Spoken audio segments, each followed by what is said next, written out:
Assalamualaikum warahmatullahi wabarakatuh. Nama saya Rosilatul Mu'awanah, nomor absen 26. Dan saya Delimatur Nabisa, nomor absen 07. Kami di sini akan menampilkan wawancara saksi sejarah bersama Bapak Kristono. Mari simak videonya. Perkenalan dulu ya. Nama saya dari kecil namanya Bapak Kristono Ariwibowo. Dari ayahnya Mbak Erlina Anggraini yang sekarang sudah di Jakarta. Itu sekelumit perkenalan. Mengawali pertemuan ini saya akan membahas masalah pergerakan 10 November ya. Di kota mana? Kota 10 November Surabaya. Gerakan oleh Bung Tomo. Itu pergerakan 10 November dengan lahirnya Sumpah Pemuda. Itu sangat perjuangan yang sungguh luar biasa. Bung Tomo pemuda yang pemberani, cerdas itu. Sampai sekarang menggelora setiap tanggal 10 November kan diperingati Hari Sumpah Pemuda. Nah, sampai termasuk pemudi-pemudi, ya mari kita junjung mengikuti jejak-jejak pendahulu yang telah mewariskan ke kita. Itu di kota Surabaya, kota pahlawan. Itu peristiwa itu. Cuman tahunnya saya sendiri juga nggak begitu. Ya udah lupa lah itu loh. Itu hanya sekilas saja gitu loh. Waktu itu kalau nggak salah melawan penjajah, kalau nggak salah Belanda, kalau nggak salah itu begitu. Terus apalagi? Yang terjadi pas saat itu apa aja? Ya itu kan artinya apa? Pertempuran antara pasukan Belanda dengan pemuda-pemuda pemberani dari kota pahlawan Surabaya kan sungguh luar biasa, dengan peralatan seadanya lah. Mungkin ada yang ada yang pakai bambu runcing, ada yang pakai parang. Nah kalau dari Belanda kan sudah modern pakai senapan mesin, tapi tidak gentar. Jadi walaupun misalnya mati satu, boleh dikatakan sumbernya tumbuh 1000 pemuda-pemuda, atau istilahnya Bung Tomo pemuda itu seperti itu. Itu sangat luar biasa perjalanan itu. Nah sampai sekarang masih diingat oleh kita semua, sehingga kita harus bisa meneladani yang telah diperjuangkan oleh pendahulu kita. Itu ya perjuangan yang sangat luar biasa, maka sampai sekarang disebut kota pahlawan, pemberani. Sampai sekarang ini kan semboyan arek-arek Surabaya luar biasa itu gitu. Dulu bapaknya ngalamin itu sejarah apa aja? Ya mungkin sejarah sih ya banyak ya, artinya pergerakan fisik dari tahun sebelum Orde Baru lah, Orde Lama gitu, masih presidennya waktu itu masih Bapak Soekarno gitu loh. Saya juga cuman artinya dari kan belum begitu tahu, dari saya lahir sudah tahu Presiden Soekarno itu loh. Zaman pergerakan fisik yang sangat luar biasa. 45 tahun itu kan mengalami guncangan negara luar biasa. Pergerakan yang artinya merongrong kewibawaan negara gitu. Terus pergerakan ini kedua, terus ini lagi peristiwa 1948 kalau nggak salah, peristiwa meletusnya G30S PKI. Itu juga merongrong kewibawaan pemerintahan Bung Karno itu kan. PKI kan peristiwa Madiun itu kan bukan berhenti di situ saja, gitu loh. Masih ada pergerakan-pergerakan lain sampai pergantian kepemerintahan. Itu pemerintahan lengsernya apa istilahnya, pergantian pemerintah itu Pak Presiden Soeharto. Terus itu kan meletus lagi ke 30S PKI yang disebut Gerakan 30 September yang dipimpin oleh DM Aidit sama Kolonel Untung.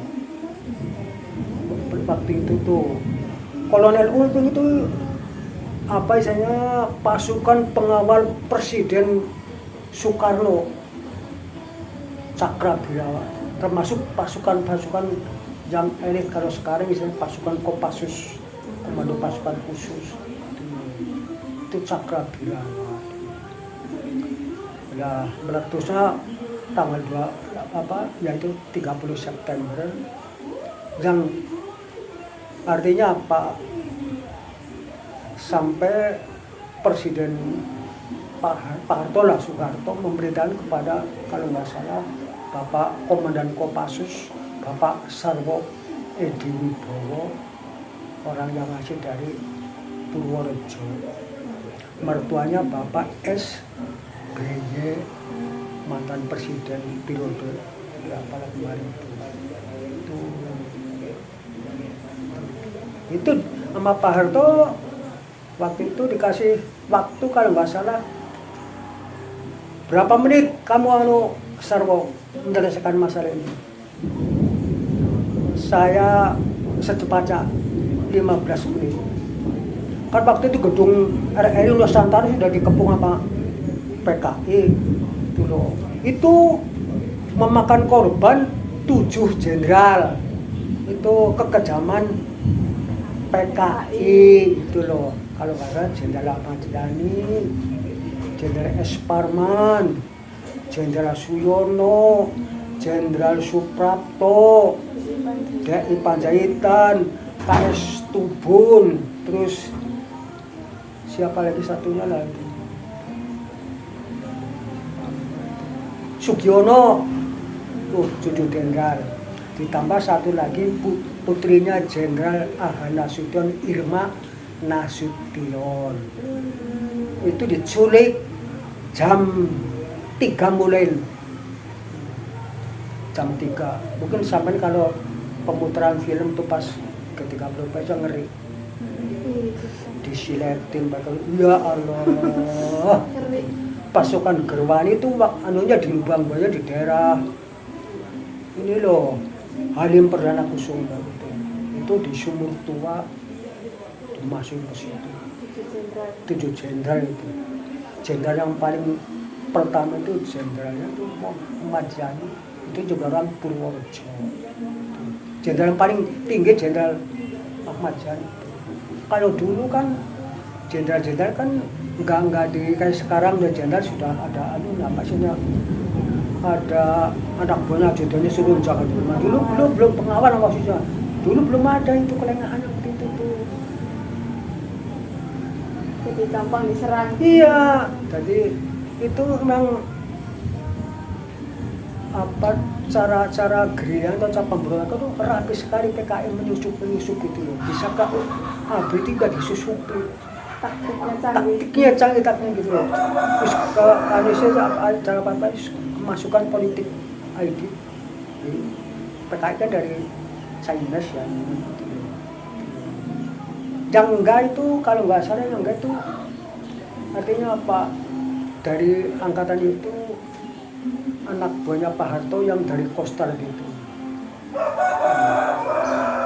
Itu sempat perdebatan waktu itu tuh antara Pak Karno dengan Pak Harto kekuasaan gitu. Jadi Pak Harto kan maunya kan artinya apa, supaya cepat-cepat di tapi Pak Karno waktu itu masih presiden kan, itu hal-hal yang biasa gitu. Itu di siap negara juga ada pergerakan seperti itu gitu. Itulah waktu mau lengsernya kekuasaan Pak Karno ke Pak Harto.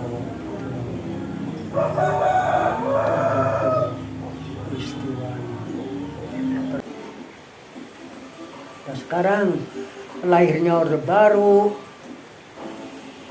ya hanya berkuasa selama berapa tahun? Orde Baru 30. Ya benar, 32 tahun berkuasa itu pasca Orde Baru itu dari tahun 65 apa berapa lah nggak salah, ya itu dilengsarkan oleh reformasi. Itu peristiwa 12 Mei Kelabu. Itu saya di Jakarta. Di Jakarta. Lihat langsung. Hah? Lihat langsung. Wah, langsung saya waktu itu kan melari ya. Mahasiswa kemana di seluruh Indonesia kan waktu itu merangsek ke Jakarta gitu. Demo supaya Pak Harto dilengsarkan gitu. Itu dari universitas mana kemudian, wah gedung-gedung mana dibakar-bakarin tuh. Mahasiswa juga banyak. Mahasiswa ya banyaknya korban, terutama mahasiswa Universitas Trisakti. Itu ada yang gugur berapa lah, kalau nggak sih Elang ada berapa tuh, saya lupa itu Trisakti itu pembakaran tiap-tiap ada tempat-tempat vital lah, pertokoan dibakar. Pokoknya pahit waktu itu. Nah sekarang sih mengenyam sekarang ini kalau sampai jam sih termasuk sudah enak. Apalagi jalan ya jalannya sudah. Zaman saya ya. Pokoknya zaman kecil saya sakit. Terus pergerakan DITII yang dipelopori oleh Muso. DII juga nggak sekali itu berontak dulu. Itu malah tiap-tiap provinsi kan ada gembong-gembong. Makanya kayak seperti gerakan Pramesta itu kalau nggak salah di kepala oleh siapa lah, yang dari seorang siapa. Makanya ada yang Imam Bonjol, yang kan itu seperti itu. Ada orang-orang termasuk pahlawan kita, Patimura gitu. Itu seperti itu. Makanya ada disebut Universitas Patimura, Universitas Pajajaran, kan itu Universitas Samratulangi. Itu yang mana itu dari mengambil dari nama-nama seorang tokoh-tokoh pejuang gitu. Sehingga apa saya pahlawan-pahlawan yang tidak mempunyai tanda pangkat itu pahlawan nasional, tapi pahlawan kan dari orang sipil juga kan banyak, bukan dari kalangan abdi tok, enggak, bukan orang sipil banyak gitu.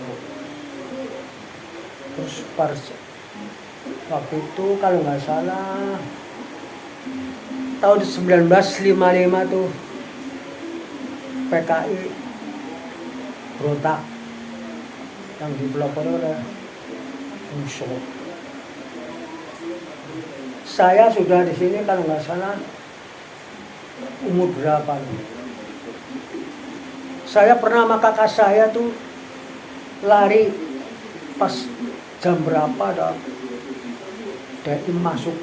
Saya lari dari rumah ke hutan saya ngumpet sama kakak saya almarhum yang di Cilacap. Tidur di sana tuh di dekat rumahnya Lek Sugi tuh, bapaknya si Dede, di kebun. Kan masuk ke rumah-rumah. Di sini dulu rumahnya mbah-mbahmu kan, rumahnya mbahnya Roso tuh dibakar-bakarin sama PKI, sama DITII. Jadi tiap rumah itu didatengin gitu. Ya iya, dulu DII ya, kalau DII ngakunya kan tentara Islam atau Darul Islam. Ketoknya ya berketok agama. Nah itu menyusupnya ke tempat-tempat ibadah, jadi orang-orang itu dipengaruhi gitu loh. Mungkin orang kita juga di sini ada yang terlibat ikut-ikut GI gitu loh, termasuk dari Cilangkap. Ngedenger Eyang ini dulu ngerti Eyang Madropi, denger gak? Madropi aslinya Cilangkap, itu ya ikut ke bawah terus bucuk sama apa istilahnya aliran-aliran PKI. Ya itu juga ngerongrong pemerintahan waktu itu, pemerintahan Pak Karno kan masalah ya. Itu juga pemerintahan. Mungkin dulu sama-sama berjuang tapi tidak diberikan kedudukan. Seperti itu.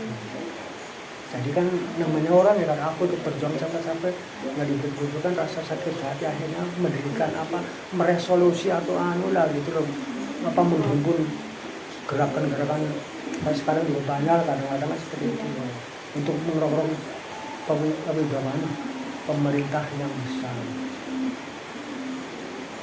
Ini seperti itu perjalanan Republik Indonesia yang kita cintai ini. Terus masih banyak lagi peristiwa lain gitu loh. Sehingga kita sendiri, kalau saya ya mungkin dulu saya SD-nya aja tamannya kan tahun 1969.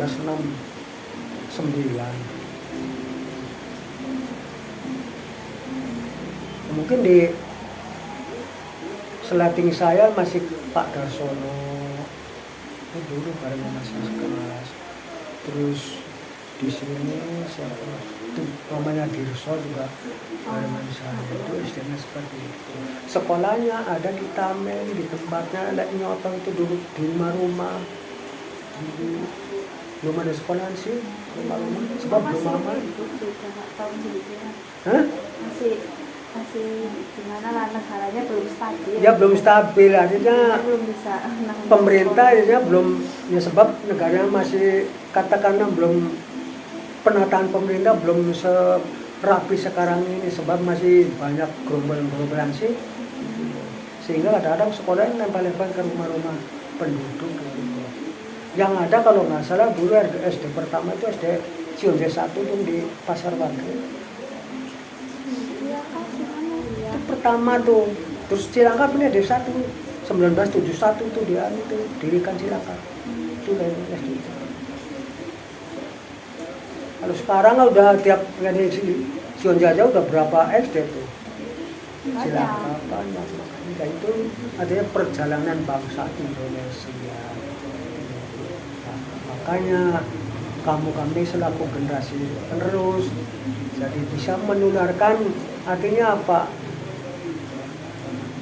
karya-karya para perjuang kita yang telah gugur mendahului kita, sehingga nanti kamu turun di masyarakat juga bisa memberikan pencerahan atau memberikan pengertian kepada adik-adik kita gitu. Nah, untuk terjun di masyarakat juga mungkin sampai juga harus, artinya apa, harus lebih tanggap, lebih peka, terus mungkin harus lebih, artinya apa, menyarankan perlunya hidup yang berdampingan, kegotong royongan.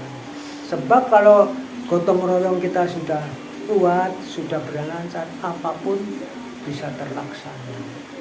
Nah, sebab dulu itu zamannya gotong royongannya belum sebaik sekarang, masih masing-masing mau mendirikan kekuatan sendiri.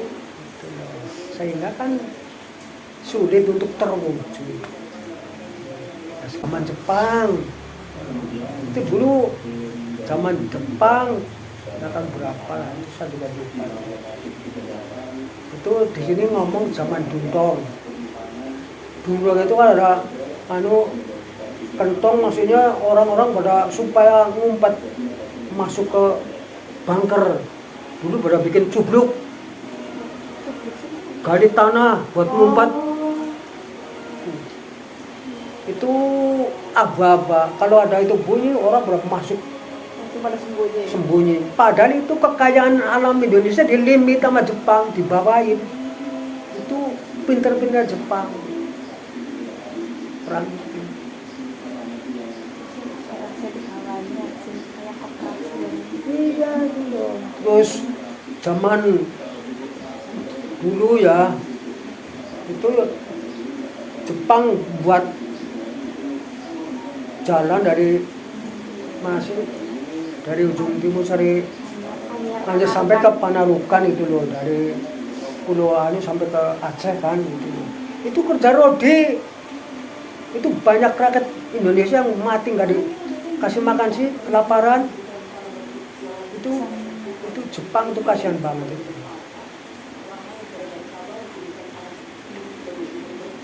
Kekayaannya di limit ke Jepang. Limit maksudnya dirapas lah. yang beli semua Iya, ke Jepang biar rakyatnya kan pada mati, sengsara. disengsarakan. Itu Jepang seperti itu. Terus tidak itu toh bikin hujan tuma dari atas. Orang-orang terserang penyakit tuma, terus kuatal berburu kan. Saya juga ingat kecil saya tuh. Itu segitunya. Makanya orang-orang Indonesia ini jadi sudah boleh dikatakan pahit getihnya sudah kenyang lah katakanlah dijajah. Ya mungkin negara-negara di luar Indonesia juga ya ada yang pahit. Itu PKI kejam. Orang-orang ya mungkin dulu saya juga tahu, saya juga nutur dari ceritanya orang dulu itu di daerah Karanggedang itu orang-orang kita yang ketangkap sama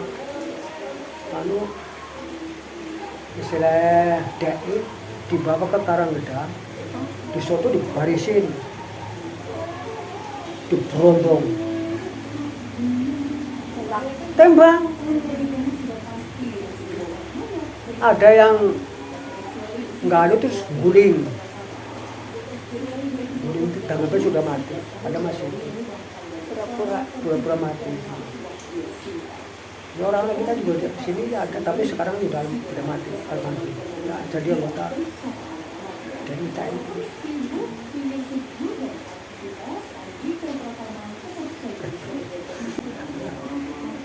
Oke, terima kasih ya kilasnya sama-sama.